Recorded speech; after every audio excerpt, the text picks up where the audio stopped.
Hi, welcome.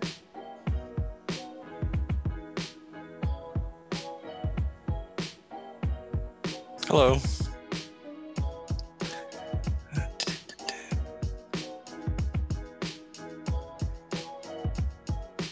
Let's see.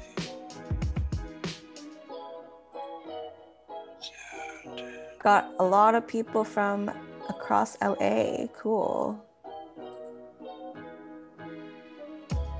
Thanks for tuning in.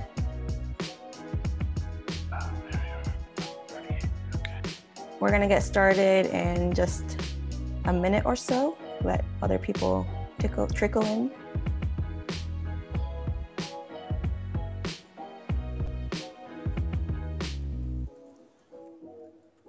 Also, if you didn't hear from this talk on Instagram or our newsletter, let us know where you heard about this talk, where you heard this talk.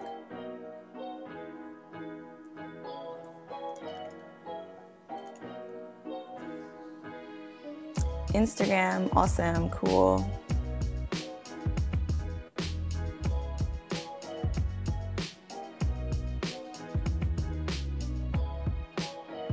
Hi, Katie. Katie was recently featured in our Instagram story. So if you follow our stories, you would have seen her talk all about our restoration site.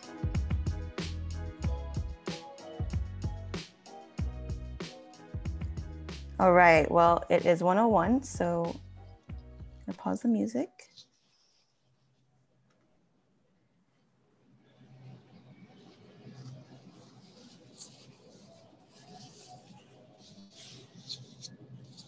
Hi, Kevin. Thank you for tuning in from all the way from Canada. Awesome. We love seeing from outside the US. All right, well, we're gonna get started. People are still tuning in, trickling in, but we'll get started. Good afternoon, everyone. This is our last Learn at Home for 2020.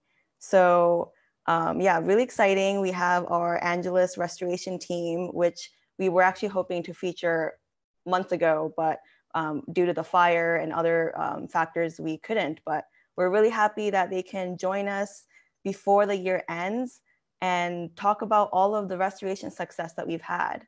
So Learn at Home, as if you've been following, you already know, we were launched at the onset of the pandemic to continue engaging with our supporters and the public and with students and teachers. And it's just grown and evolved to become, something really special. So thank you so much. It would not have been possible without all of you and just, supporting us. We never thought that we would have, we've had over 280 people register for one of our talks. And that's something we never expected. So definitely a silver lining of 2020 has been our Learn at Home virtual program. And we just want to say thank you so much.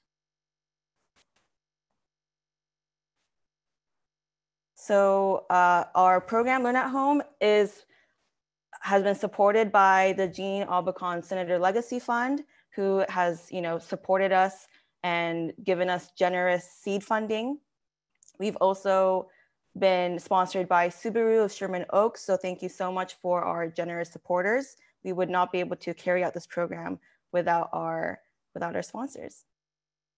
So my name is Emmy. If you're new here, I'm the moderator and organizer for these live lessons, and I'll be moderating the Q&A at the end as well. And today we have our Deangelis restoration team, who I'm going to introduce. And I just wanted to mention before I introduce them and get started that if you have any questions or comments, please engage in the chat. We want to hear from you. And even if you, have questions at the beginning, feel free to put them in the chat and we'll try to answer all the questions during the talk. They might be answered during the talk, but if they're not, we will have 10 to 20 minutes of Q&A at the end. So put your question in the chat and don't be shy. So I'm going to introduce the Deangelis restoration team. We have Thierry, Alyssa, Matthew, and Hannah. Hi, everybody. My name is Thierry. I'm the Deangelis Restoration Program Manager. And to you, Alyssa. Awesome. I'm Alyssa. I'm one of the coordinators for the program, and as many of you here know, I am the main one who's going to email you about volunteer opportunities. Matt. Hello, I'm Matt. I'm a fellow coordinator, Deangelis program, and I like to ramble a lot if you give me the opportunity to. And I'm Hannah. Hannah, go ahead. Oh, yeah. I'm Hannah, the other coordinator. That's all. Well, you guys are lucky you get the full team today. So I want to welcome you. It's really exciting for us to talk to you about what we've been doing for years at TreePeople, but especially this year, as you know, is quite special. But before we go into what we did this year, I think it's important to remember that the mountain restoration program is something that's really reaches far back in the past, as this is the way that the organization started back in the 70s when Andy Lipkis started to hear about trees dying in the mountains and wanted to plant trees to replace those dying trees. And so the Deangelis restoration program and the mountain restoration program for TreePeople has been really at the center of our activities, even though over the years we've developed a lot of other things, including urban forestry, including policy. So you may have heard from us through different ways, but just be aware that the mountain restoration is really at the heart of what TreePeople is about. And so beyond the historic foundation, eventually this became two branches. We have two main mountain ranges around Los Angeles, the Santa Monica Mountains, and then the San Gabriel, and also the Sierra Pelona. So we work in both ranges. You may have heard from our colleagues from the Santa Monica Mountains recently, but today we're going to talk about mostly the Deangelis National Forest, which is one of the largest national forests next to a big city, Los Angeles. There's a lot of things to do in the Deangelis National Forest, but what we do in the Deangelis National Forest is we try to help in areas that have been damaged either by fire or by infestation of invasive plants or other organisms. So we're going to talk to you a little bit about this. One of the things that's really special about the Deangelis National Forest is because it's a huge range of mountain, it's a huge national forest, it's also a national monument now. We have a lot of sites that are very remote. Some of them we only access for a couple of days where we stay and camp and have a lot of fun. But also there's no cell phone coverage. So if you want to spend some time in the mountains and enjoy nature without people tagging you or whatever they do on social network, you can join us, and it's a really cool place to be. The other really nice thing about the Deangelis National Forest is we have a multiple ecosystems, from the chaparral, our local chaparral, one of the most diverse ecosystem, through the oak woodlands to the high elevation pine forest. There's a lot to play with. And this is what has led this program to actually develop so much over the years. And we're now currently working on 4 different projects in 4 different areas. So we'll talk to you a little bit about that. But back to basics, I think the first thing to know about what we do is it's volunteer based. We can't do this without volunteers. That's how we work. We train people, we educate them, we encourage them. We welcome you to come and enjoy what you see on the slide right now, a group of people. And surprisingly enough, this was shot this year. And if you look at the people, they don't have masks. And they're very close to each other. We were planting on a ridge, trying to add plants to an area that had been really invaded by non-native invasive plants. The reason why they don't have masks is this was done in February of this year, before the pandemic. Now, if we transition to what restoration currently looks like, it's a little bit different. A few less people, a few more spread apart. You can see, it's hard to see if they're smiling. I can guarantee you they are. But this is how we had to transition this year to be able to keep doing the work in the Deangelis National Forest. So taking a lot of precautions, but we are now back in business, if you will. And we've actually been a lot in business this year. This next slide shows a little bit of what we've been doing at what we call the high elevation planting sites. So these are really high elevation, above 5,000 feet usually, areas that are usually covered by pine forests. And these areas suffer from either fire, you might have heard about fire, or infestation from bark beetles or other things like drought. And sometimes when the trees die, they're not able to grow back. And we can talk a little bit more about this in detail if you want later, but this is like the historic thing I was talking about that was started by Andy Lipkis years ago. We go in these places and we reintroduce pines or firs. The big shot on the right is actually a big cone Douglas fir. And we had a question about this, but those are the type of species that we plant up there. It's usually done with people wearing hard hats. It's a very different thing, but when I was talking about, we have some of our activities that we do only on weekends with trained people. This is one of the ones that we usually do mostly with trained volunteers. We do accept volunteers right now, so that this was in the chat earlier, but there's a process. We have to incorporate you. You have to sign a waiver with us because, you know, COVID.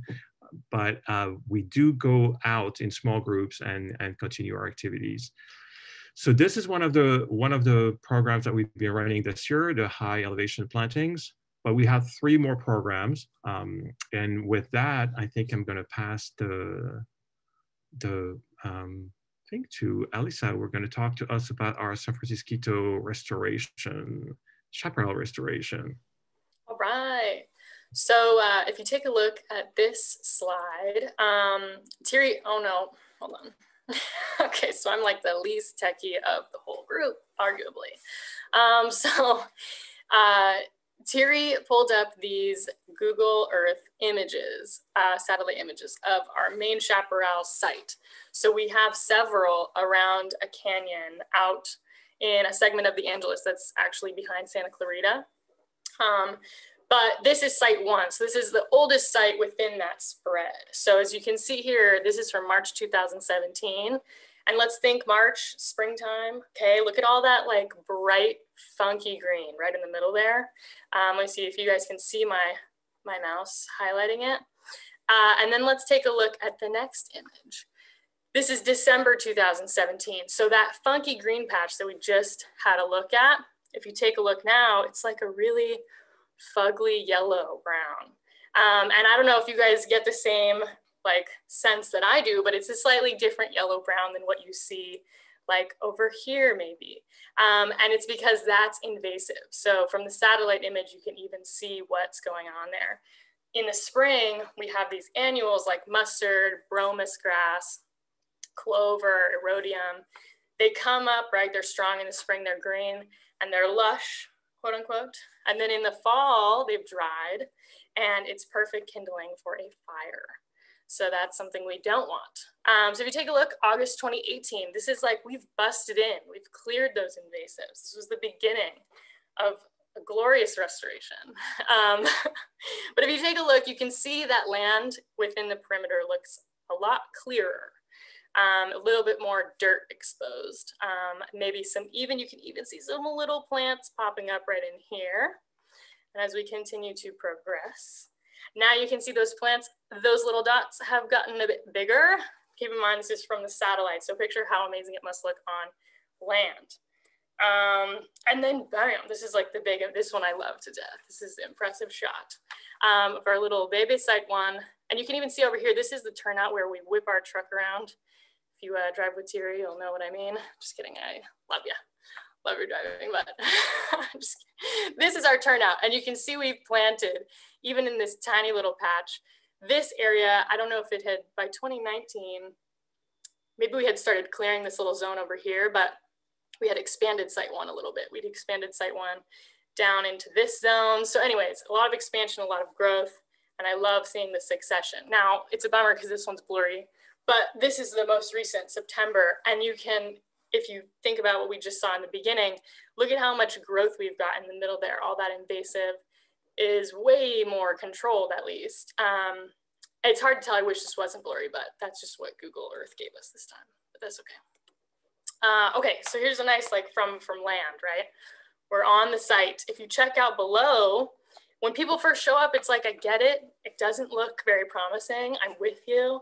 There's a bunch of volunteers that are on this right now that know, like site 2 doesn't look great right now, but this is just stage 1, right? So if you look at 2018, this is like the beginning, we've started, and then above is 2020, and that's like, after we've given it time, care, we continue to get out there and weed, and you really start to see a difference. Same thing here. So this is like from the back of site 1, looking at, see where these pines are. This is our truck turnout that you guys saw from that satellite image. So 2018, that's like before we got in there, right? All that's invasive. That was that dry patch that we just looked at on the satellite. 2020, man, it is just, it's undeniable. I lose orientation from the beginning. It's like I could know where everything was, get my bounds on where the site is. Now when I'm in there, I'm like, where's that oak again? I have no idea where we planted that guy. Anybody know? So it's fun. This is cool. So as you guys can see, the restoration makes a huge difference in the plant diversity in the area, right? So let me bounce back real quick. So see that bottom shot? It's kind of hard to tell, but to anyone who knows their plants, you can tell there's a bunch of diversity in there. So we've got everything from shrubs to grasses to trees. And we plant about, I think our list is like 40 to 50 species richness, but like what we witness growing and popping up at the site, just from what we call like passive restoration. So by removal of invasive species, just that alone offers the space and the opportunity for the native species who are down in that seed bank to repopulate an area. So just by removing invasive species, we've seen things that we hadn't seen prior in the site, like maybe it's a couple one-offs, but like we see some nightshade pop up, or we see some sugar bush pop up that is nowhere near that location. We're like, wow, cool. So a lot of species diversity with the plants. And then what happens with that is you end up seeing wildlife diversity. So I'm hoping everybody can see this as clearly as my screen, but on the left here, we've got a scorpion. So insect, right? Think about your trophic chain. Plants, bottom.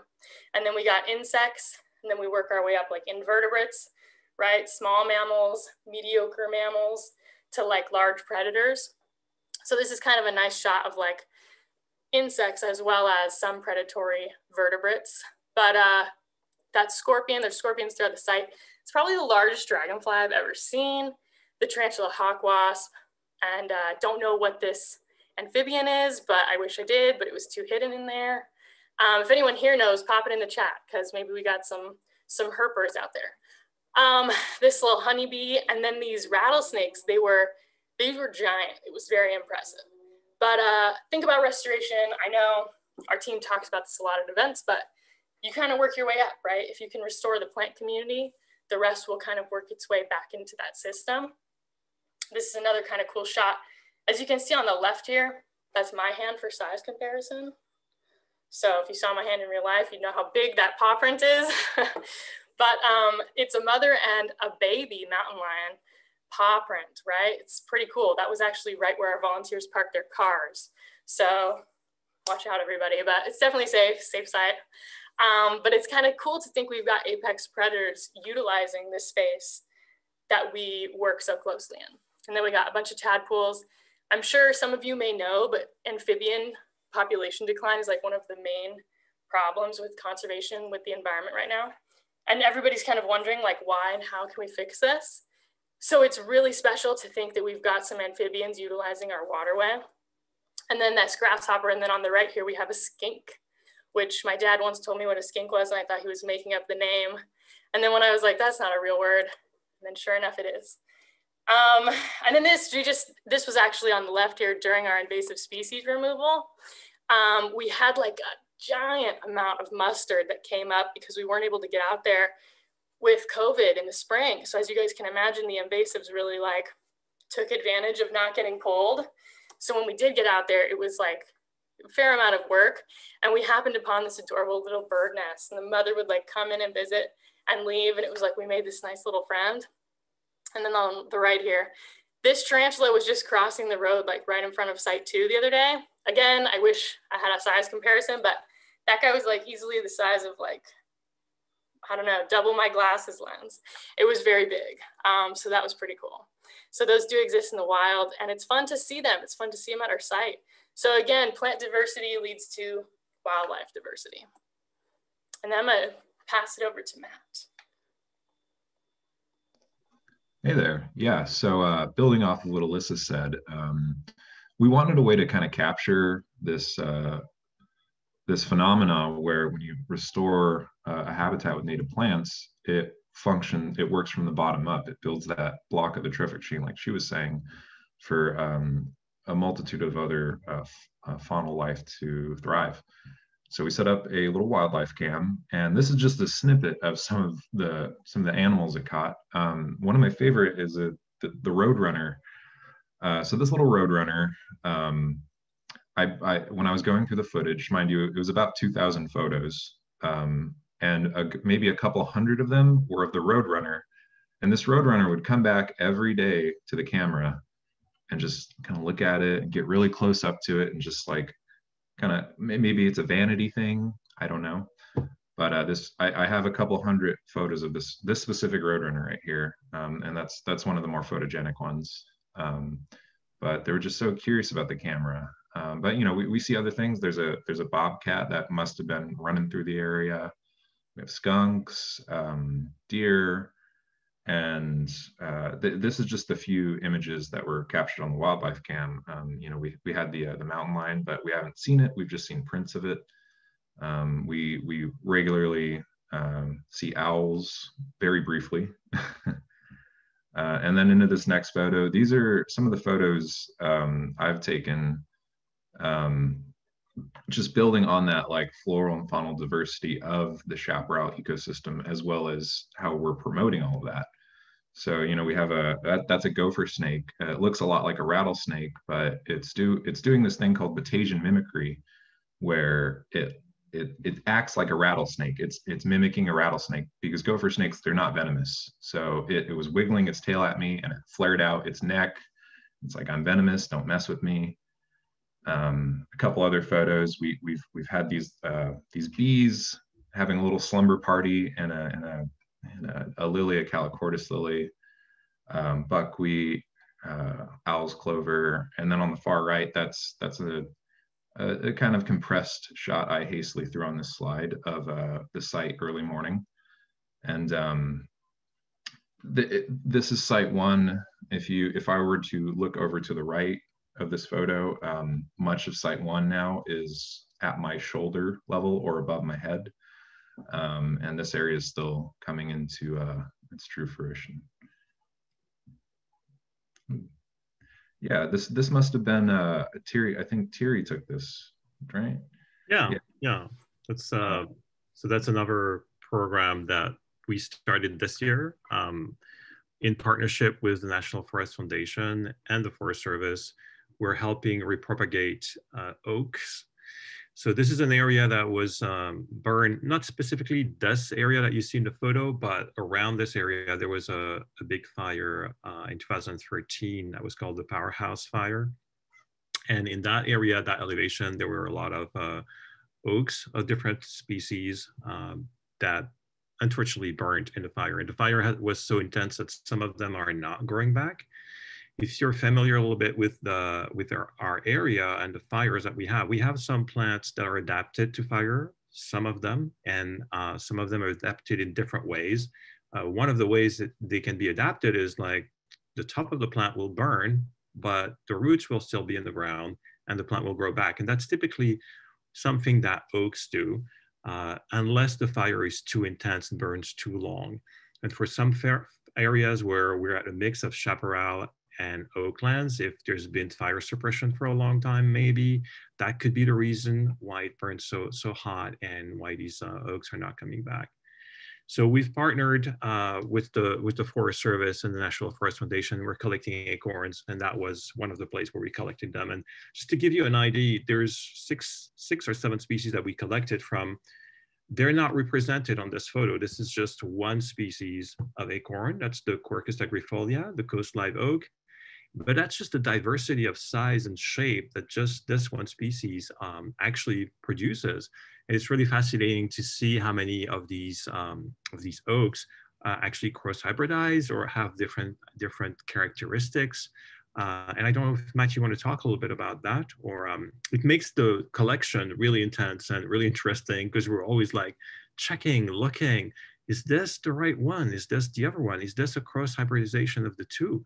But yeah, that's just to finish on the numbers, we have to propagate 3,500 oaks. And these oaks will, in a year or a year and a half from now, will go back in the ground in those areas. Yeah, Matt, take it away. Yeah, so we had a good time figuring out which oak is which species. So oaks, the binomial Latin name is Quercus, that's the genus, and then there's multiple different species, like Thierry mentioned, there's Agrifolia, that's our coast live oak, very prominent throughout California. But when we were out there, it was a lesson in the sense that plants are very plastic organisms, not the literal meaning of plastic, but like plasticity, as in they're very diverse, even down to the species, down to the individual. Two individuals right next to each other, the leaf morphology and the acorn morphology can look very different, especially if one's down closer to the water and one's kind of up on a southern exposed ridge, same species, but they're going to look pretty different. And we would walk around and it would just be us in a huddle around an oak, and we'd just argue a little and try to figure out what it is. And there's a lot of tools you could use to do that. Some of you may have heard of the Jepson. It's like a dichotomous key that kind of narrows down what you're looking at based off of everything from the flowers to the seeds, or acorns in this case, and the leaves and the bark.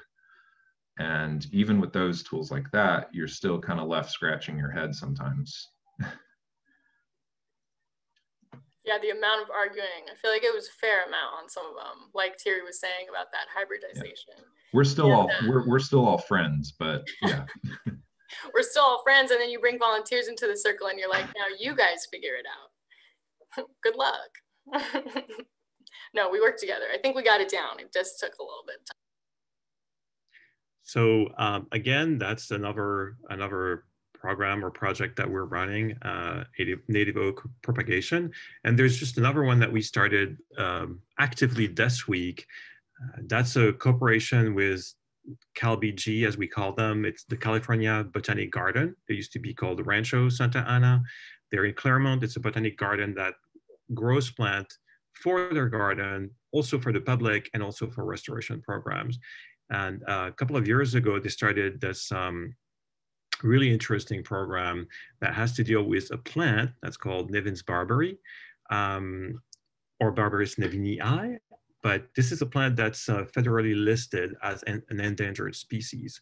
It's disappearing, or it's been disappearing for quite a while. There's only a few left. And what CalBG came up with was an idea where they would collect seeds and propagate these plants in their nursery and then reinstall them in a number of sites in the Diangelis National Forest. It's about 10 sites with about 50 plants in each. And the idea is to test where does this plant now fit with the different climate that we have. We don't have a lot of information, a lot of data about this plant. We're not really sure what its favorite habitat. So we're trying to rethink and find again where it would fit the most so that we could then help it come back in the wild. Matt, did you want to talk a little bit about this? And I think we have some photos from the first activity we did yesterday. We were actually doing some maintenance around plants that had just been freshly planted. Yeah, so I really want to emphasize how rare and endangered this plant is.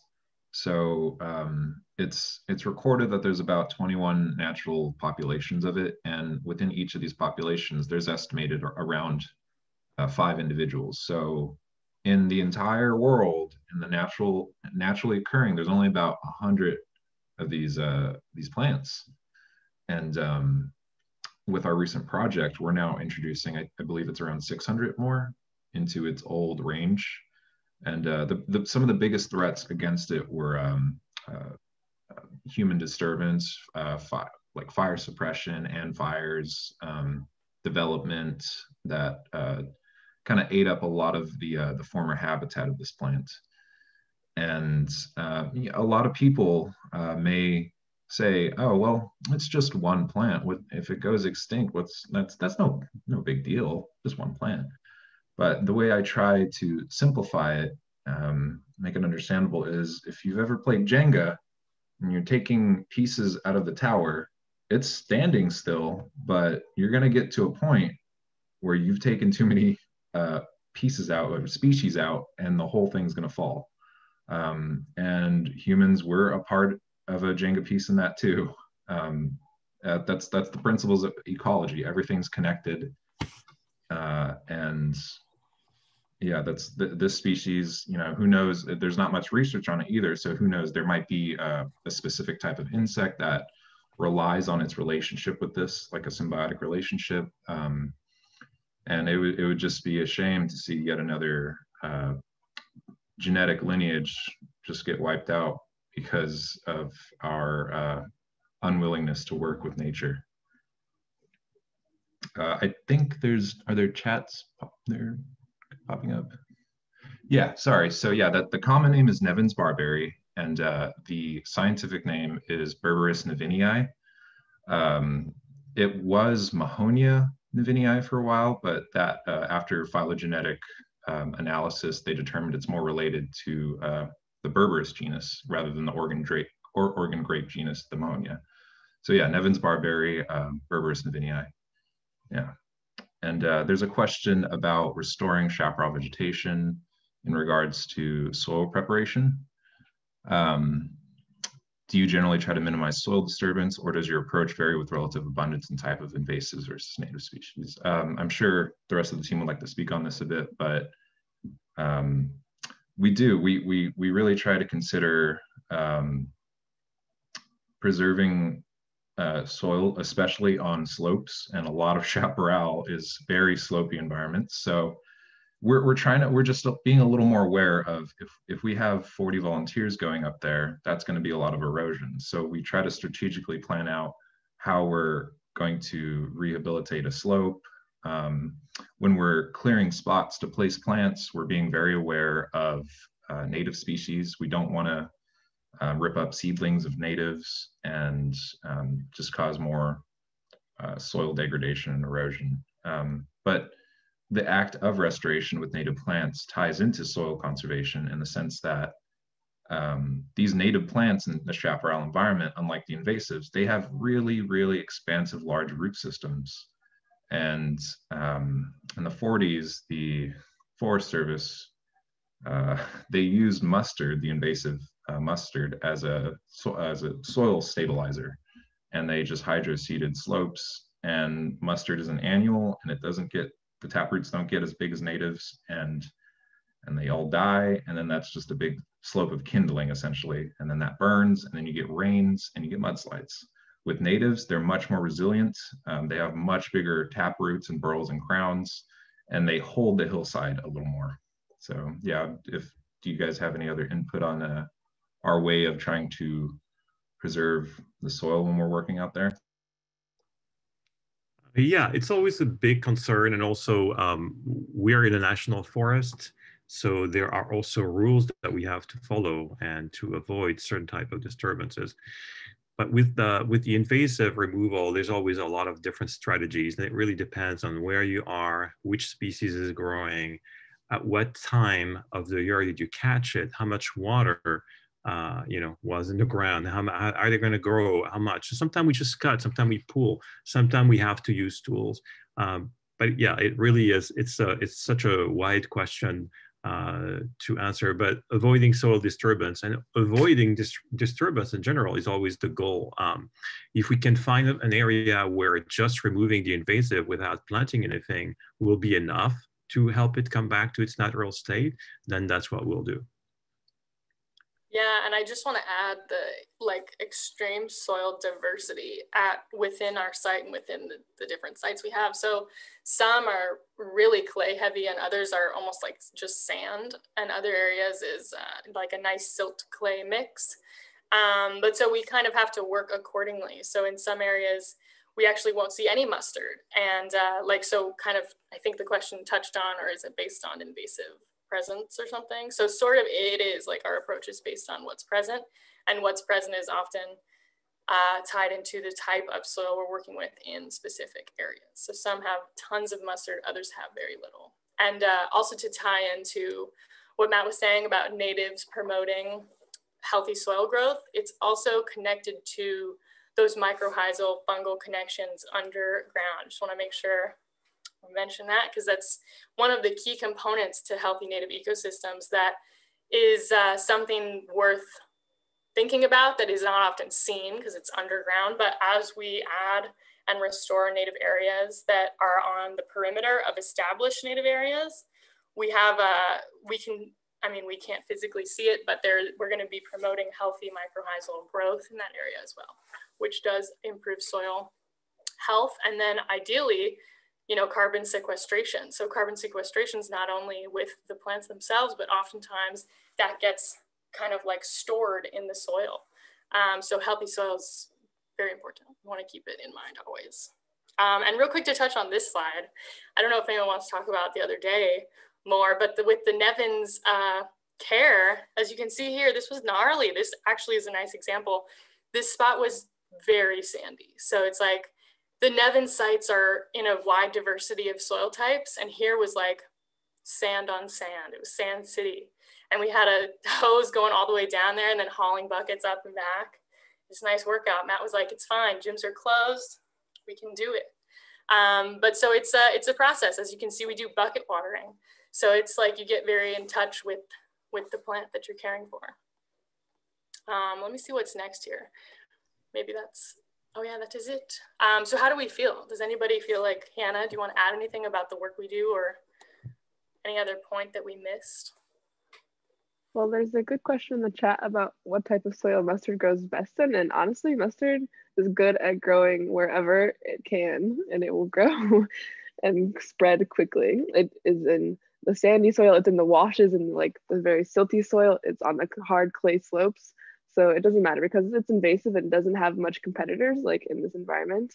It can do basically whatever it wants. It grows, like its leaves will change, its flowers sometimes look different. It's a very plastic plant. So yeah, it makes it much more challenging.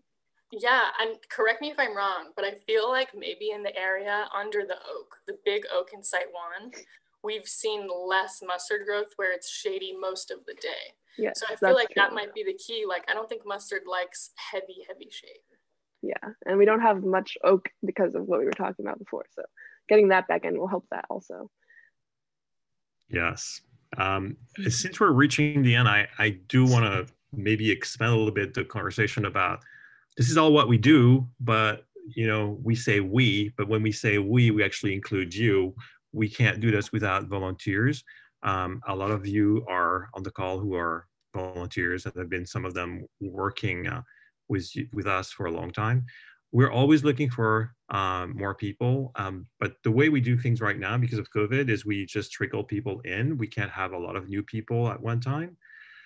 But part of the emphasis on our program is to train people, to give you more education, to make you understand, to focus on the community, to have people involved and really participate in taking care of our watershed. Because if you look at the photo that is on right now, right behind our volunteers up the mountain, you see three columns, three like white lines.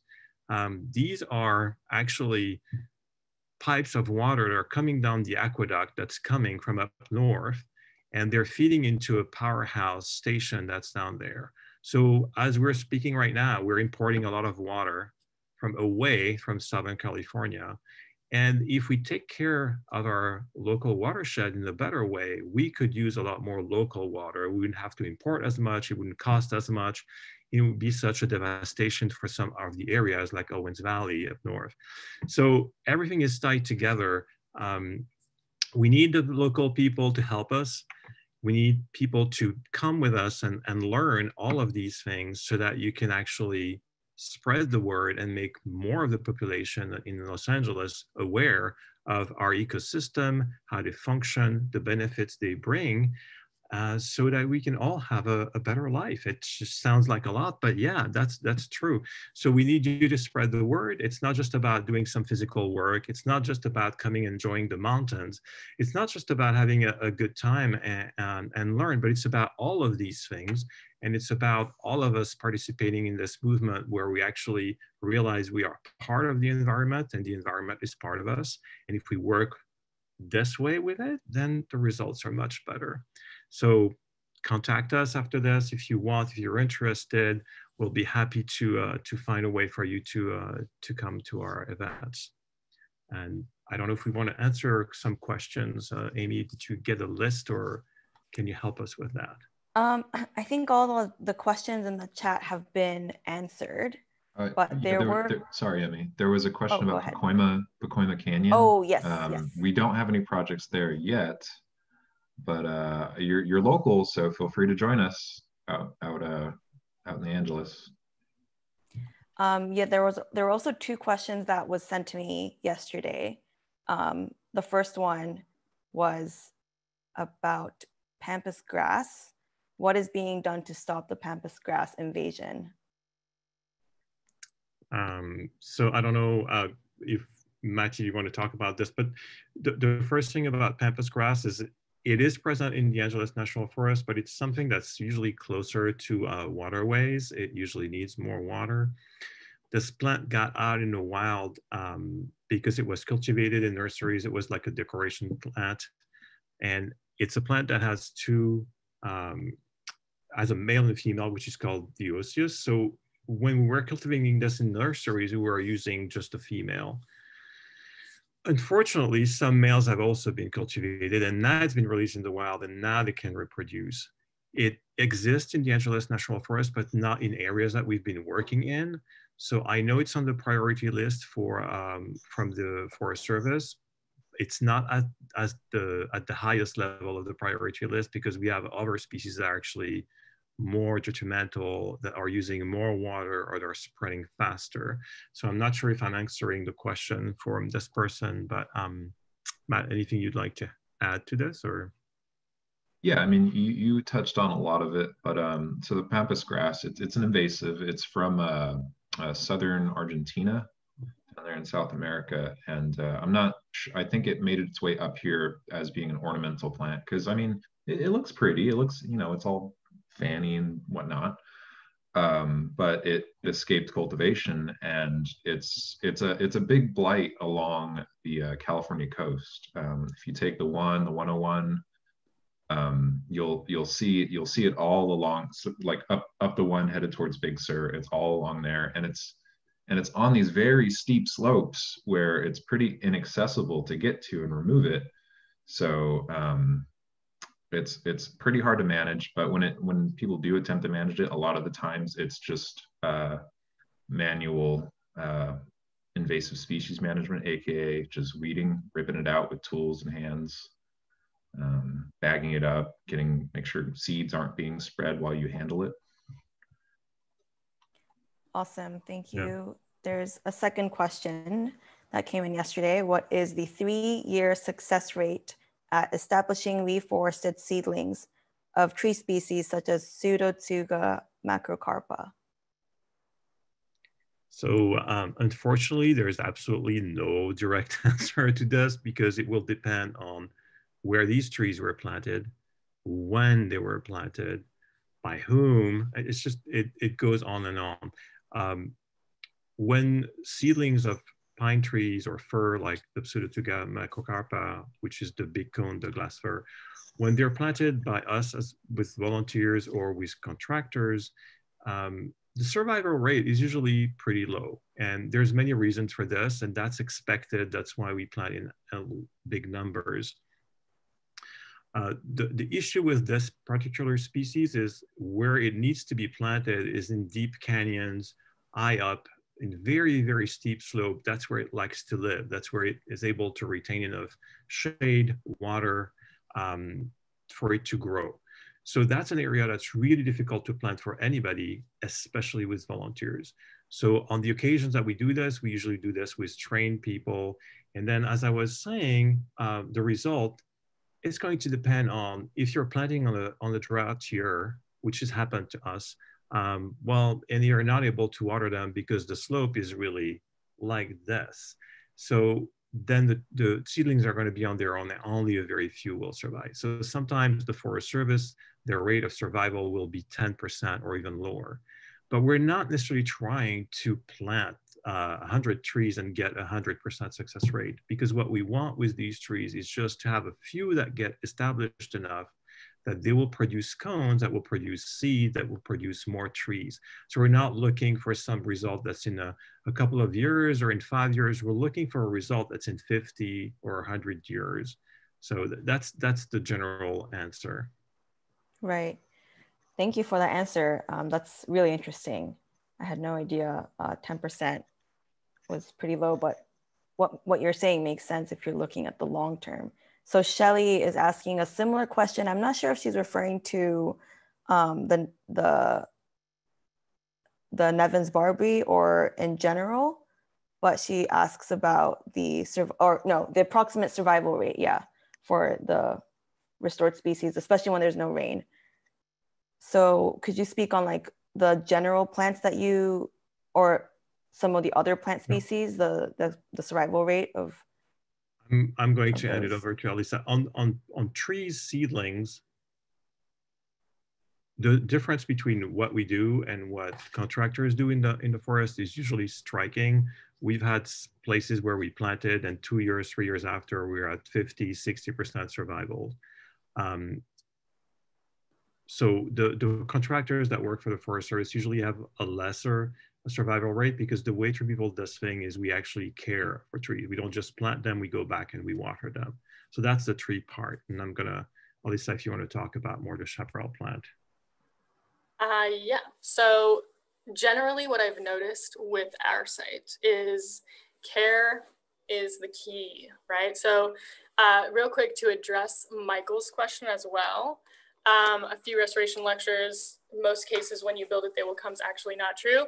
I think it highly depends on the restoration work that's being done and the way it's being done. So that's something that sets TreePeople aside from a lot of restoration I've seen. A lot of restoration is done where it's planted and then maybe cared for a month or two, maybe 6 months, and then they're out. But when TreePeople does restoration, we're committing to several years. So we actually do see the difference. Like when we first arrive, there's a bunch of just mustard and animals literally cannot get in the area that we have been working in. And then what we end up seeing, like in the main site that you guys saw in the satellite image, that's connected from a mountain line, like a ridge line, down to a waterway. And what's special about that is the area that was originally there was just mustard. Those animals couldn't get down to the waterway without going all the way around like 3 acres of land. So by restoring that area, they're able to just cut right back down. We see deer trails.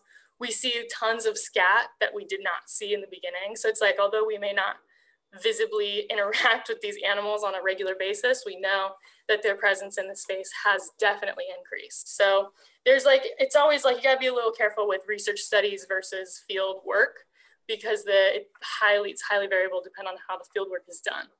But in our chaparral site, the success rate, we've done surveys throughout the last 3 years or so, and the success rate's right around 80% of everything survives. So even with little rain, we're able to get out there and water in the dry months. All these plants really need, aside from oak trees, is about maybe 1.5 years of care. And you end up seeing these shrubs, they're just massive. They're like 6 feet by 6 feet. At that point, they don't need any help. Their root system's so deep that they're able to access groundwater without having rain constantly, or even if it's really highly sporadic. Like this year, we weren't able to water our established site, but it's doing perfectly fine without that water And we may not see water till like January or February, and that's okay, because those shrubs look great, they're really big and they're established. So we just give them a little pampering in the beginning, and then they seem to make their way. So that's cool. Yeah, awesome. Oh my gosh, real quick, yes, Michael. The research is done through restoration consulting firms, and long-term care that's like always neglected.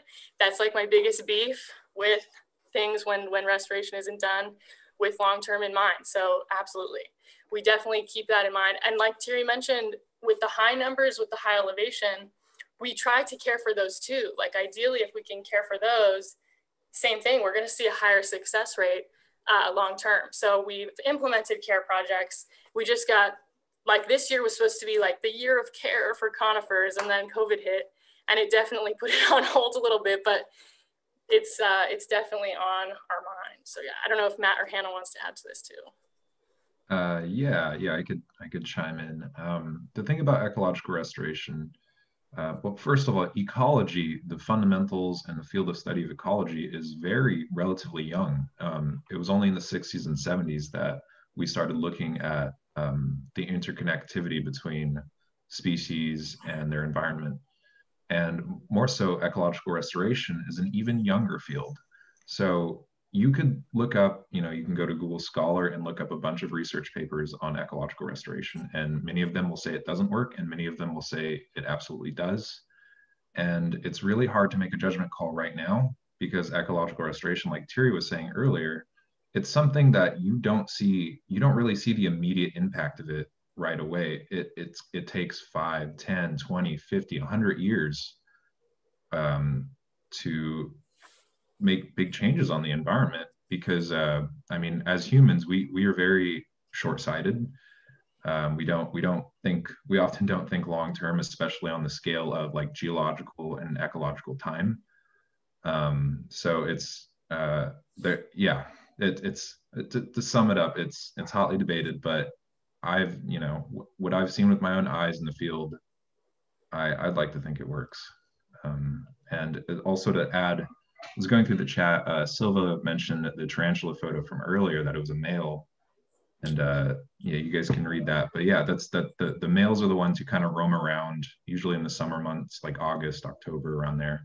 Looking for females, yeah. And it's a rough life. I mean, there's like tarantula hawks out there. They're a parasitic wasp that prey on these males. And then when these males actually do make it to the female, usually they'll get eaten. So it's a rough life being a male tarantula out there. And I saw another question. What factors? I just jump into this. Yeah. Just to say, on top of all the things that you and Alyssa were sharing about this restoration work, we try to keep it humble. We don't always know what's going to work, but we try it and we see the result, and that's what we build. And everything that TreePeople does has been done this way. The way we plant, the way we make a berm, so there's a basin around the plant to collect water. It's just a very simple, down-to-earth approach. We're always open to new ideas, especially if there are ideas where there's going to be less disturbance, less heavy work, with a greater yield, a greater result. So there's a lot of other little aspects of the work that are just about adapting to the site, to the specific population of plants that's around us, to the specific waterway that's around us. Everything counts. And so it's a work that's based in science, but also boots on the ground, looking at what will work for this specific area to make it a little bit better, to bring a bit more diversity in it. And as you've seen in the early photos, when we compare, there's no question that it works. The question is always, how can we do a little bit more of this? How we can expand this? How we can get more projects going on? And the answer is you. It's just with you helping us. Yeah, so thank you so much for those answers. There's another question. Matt was starting to address it. It's from Eric, and I was actually wondering the same thing. What factors do you use to pick a site? Do you pick a site that's like closer to like pristine native areas, or what's your approach? I might jump in here, but I'll let you guys add to it. So it's oftentimes sites that are degraded, and the degradation, as Matt mentioned earlier, but we'll touch on it just a bit deeper, is it is almost always human caused. So whether that's fire, which like what, 90% of our fires in today's day are human caused, unnatural, right? Or it's just development. There's a different series of different reasons for degradation. But so most of the areas we work is because of wildfire. So wildfire rolls through too often, like its natural frequency in chaparrals every 50 to 150 years. And we'll see fire roll through like every 10, every 5 in some of these areas. And it's weakens the area. So those native plants, they're adapted to bounce back from fire. But if it rolls through way too often like that, they're just a little weaker. Invasives are opportunistic, so they take over, and then that's when we see a spot that needs help. And so the Forest Service helps designate areas as well that they think are suitable. So silviculture prescription is often done to determine this area was impacted by fire, this area definitely needs restoration. There's a couple other good questions here, but I'll let Thierry and Matt jump on those if they want to, and Hannah, if you guys want to add to it. Yeah, the site selection it's a complex system, but bear in mind that we also work in federal land. So of course the Forest Service has a lot of say in it, but sometimes it's just, as Alyssa was saying, if it's a riparian area, an area where there is water going through, and we have a lot of invasive on each side of this, the seeds of these invasive are going to fall in the water. They're going to travel down and spread the contamination. So that's one of the reasons why we're at the sites that we're at currently. It's like there's a waterway that leads to the Santa Clara River, which is the local river for Santa Clarita Valley. So it's really important to kind of like stop the contamination from spreading. So that's one of the ways. One of the other ways, to be honest with you, is it has to be accessible to volunteers also. We can't just start on top of the mountain if there's no trail. So it's there's different sites, there's different reasons, but it's all of it. We look at it and we see what's the benefit to restore this area. I see we have a question about college university clubs. Yes, our work is a lot of it has been done with people coming from various colleges around LA. This has slowed down this year, obviously, because of the pandemic, but we are still having events. So reach out to us. We'll definitely would love to work with you. Anybody wants to chime in? Yeah, I'm just going to put my email out in the chat. And I saw there was a question earlier about email volunteer opportunities. Email me and I will update you. We are going to have a break soon and then we'll pick back up in January, but email me and I'll update you with what's out there. We'll also include your email in the follow-up newsletter. And I guess this will be the last question. Oh, there was also someone asking about, Alyssa asking about any future dates for volunteer work. So I'm assuming just contact you guys.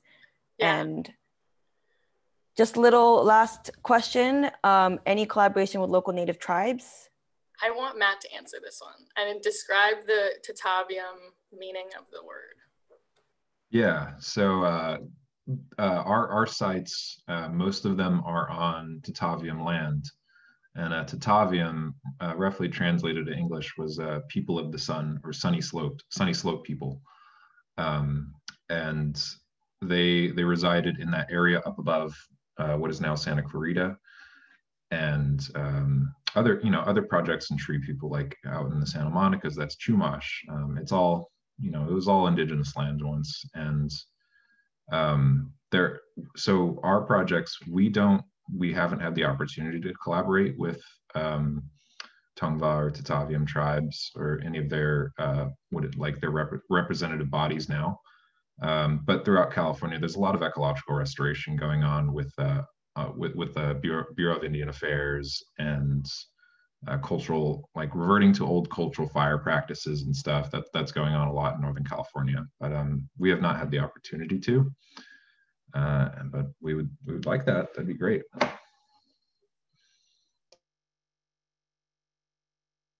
I just love that sunny slopes, like rough translation, because when we're out there, man, it is sunny slopes all day.